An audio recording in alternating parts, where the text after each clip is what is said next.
This is Sugar Blight Nightmare, a roguelike 2.5D first-person shooter inspired by games like Doom and Call of Duty Zombies. And welcome to the third devlog. The development on this game has been very slow, but fun. Since me and my buddy Aqua don't really have that much coding experience, we've been trying to learn as we go and have fun as we learn. But doing that is at the cost of a lot of time. Recently, we've been thinking of the scope of the game, and due to our lack of experience, and us not really knowing what the heck we're doing, of course we decided the sensible thing was to, make the scope larger. Sounds pretty good.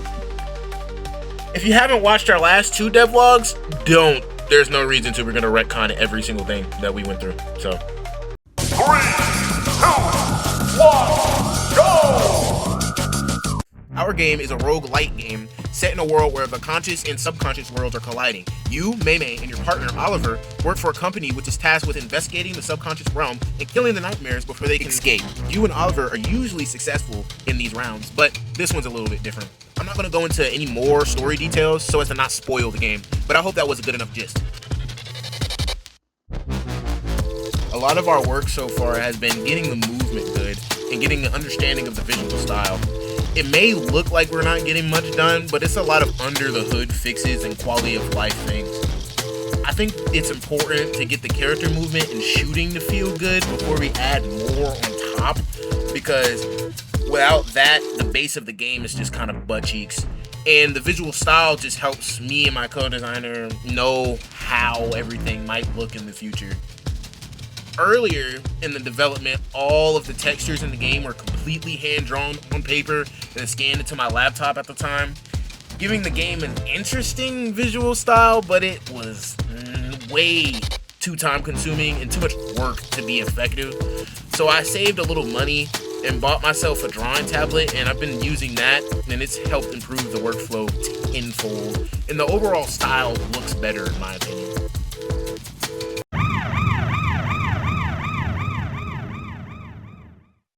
Well, transitioning to something less serious, let's look at the animation we made. And yes, we have 1, 2, 6 animations, 2 of which aren't finished. Not gonna lie, we're kind of cooked, but I suppose we should at least look at what we have.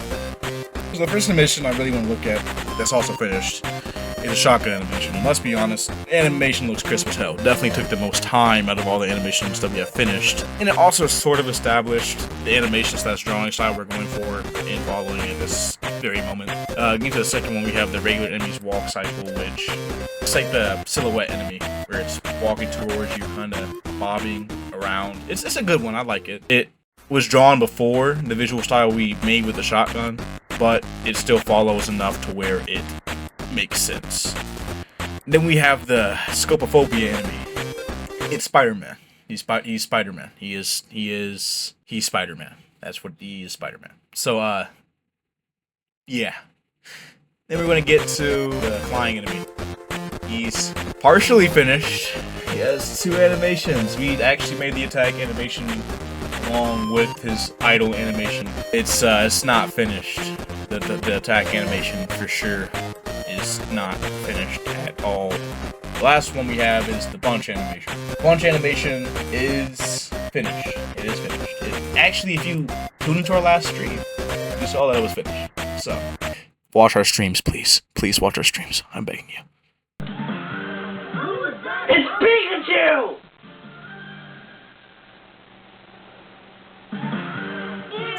God damn it! Ah! Now getting into mechanics, we have things like perk systems. It's going to be like a vending machine type system where you find them around the map, like gobblegums, and different ones give you different buffs, different effects. Really, the inspiration for most of this stuff comes from games like Call of Duty Zombies, Doom. I said that in the beginning. Games like Ultra Kill too, like the way it looks and feel.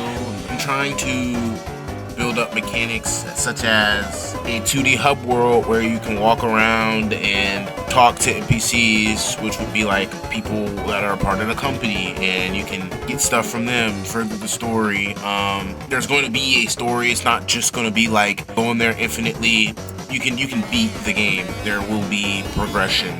That's why it's a rogue-lite and not a rogue-like. And there are going to be, you know, like secrets and different dialogue. We don't have a lot of that built yet, but we have a good foundation to where we know what we need to build. We're just trying to get the movement, like I said, done, and the visual style done. We have drawings of characters like Oliver. We have the main character, Mei, of course. I have concepts of the mechanic in the game who's going to be building your weapons and giving you the perks and all that stuff. Her name is Molly, and there probably will be more characters. I want the tone in this game to be serious at times, but more on the goofy side, because that's just the type of person me and Aqua are, and I feel like that would be more true to the people making the game. There will be a portal mechanic in the game, so you'll be going around looking for portal shards. That's going to be your main thing in this game. You're going to be going around finding portal shards. You open a portal, you go to the next level, or you go to the next section, and you progress through there. We're thinking about new enemies for each section, but that's neither here or there. We don't know for sure. That's a thing that we're looking to get. If these videos get popular enough, we get enough of a fan base, we'll do that. And you could theoretically beat the game in one sitting, but we're trying to make that as difficult as possible to where you actually get the story. So if you beat this game the first sitting, year to go, hey, we'll give you a cookie. If you're enjoying these devlogs so far, make sure you subscribe and share these videos to any game dev friends you have around. I'm trying to build a community for this game before it comes out, because I really want it to be something at least. Me and Aqua have been trying to figure out how to make the content more enjoyable, and it's pretty difficult because we're new to this. New to this, Kakarot. Kakarot, I'm new to this. So leave a comment telling us if this video is better than the others. We hope it is. And there's more to this game than just what you see. There's a delicate balance of showing and showing after release, if that makes sense. I'm not trying to show too much because then there would be no point of playing the game, but I'm also trying to show enough to where it's interesting to watch the videos. There's more enemies, there's bosses, there's more guns. There's a lot to this game that we haven't gotten to show in a lot of these videos yet, because we're trying to get videos out also work, and it's kind of hard. So be patient if that's not a lot to ask, and you will get rewarded. I swear this game will be something.